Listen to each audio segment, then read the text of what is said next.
आखाती देशातील युद्धांचा जो परिणाम आहे तो आता जे आहे ते सर्वसामान्यांना ज्या लागणाऱ्या घरगुती वस्तू आहे त्याच्यामध्ये देखील दरवाढ झाल्याचे चित्र या ठिकाणी पाहायला मिळते. आपण सध्या करमाळा तालुक्यातील जेऊर येथील इलेक्ट्रॉनिक्स दुकानामध्ये आहोत. या युद्धाच्या परिणामामुळे जे आहे ते इलेक्ट्रॉनिक्सच्या वस्तूंचं देखील मोठ्या प्रमाणात जे आहे ते दरवाढ झालेली असून या ठिकाणी नेमकं कुठल्या कुठल्या वस्तूंमध्ये कशा पद्धतीने दरवाढ झाली हे देखील आपण त्यांच्याकडून जाणून घेणार आहोत.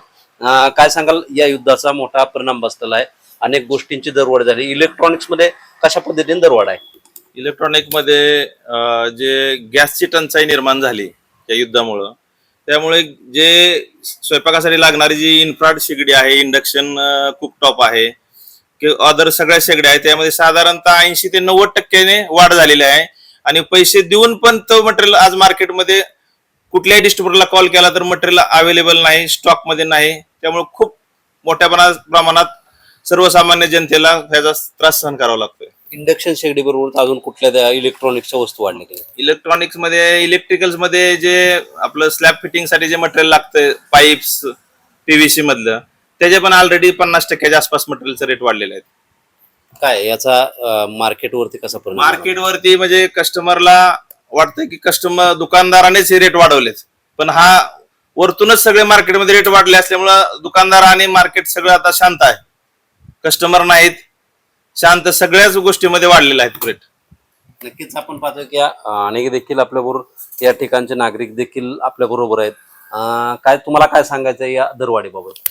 दरवाढीबद्दल बोललं तर आता फ्रीजमध्ये किंवा अजून कूलरमध्ये प्लॅस्टिकचा रेट वाढलेला आहे, त्याच्यामुळे बरेच मार्केट स्लो चाललंय सगळं. आणि आता आपला जो आता एप्रिल महिन्यामध्ये 100% जो सीझन होता तो आता पूर्णपणे 5% सध्या चालू आहे. काय किती दरवाढ आहे साधारण? फ्रीज वगैरे काय पूर्वीचे रेट होते, आताचे काय? आता साधारण 7 ते 8% रेट वाढले सगळेच, म्हणजे फ्रीज असेल किंवा एलईडी असतील किंवा 8 टक्केमधील कॉपर असेल, त्याच्यामुळे 7-8% रेट वाढलेले आहेत. मार्केटमध्ये काय परिणाम आहे? आता मार्केटमध्ये खूप शांतता झालेली आहे आणि लोक शांत आहेत, पैसे खर्चाला नको बोलतात आणि त्याच्यामुळे थोडस युद्ध थांबलंय असं ऐकायला मिळतं, पण हे सुरळीत व्हायला 6 महिने लागतील. याचा परिणाम आपल्या जनतेवरती खूप झालेला आहे.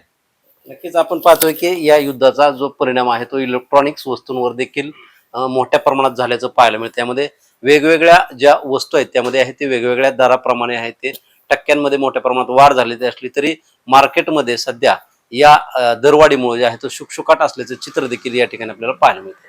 शीतल कुमार मोठे, TV9 मराठी, करमाळा, सोलापूर.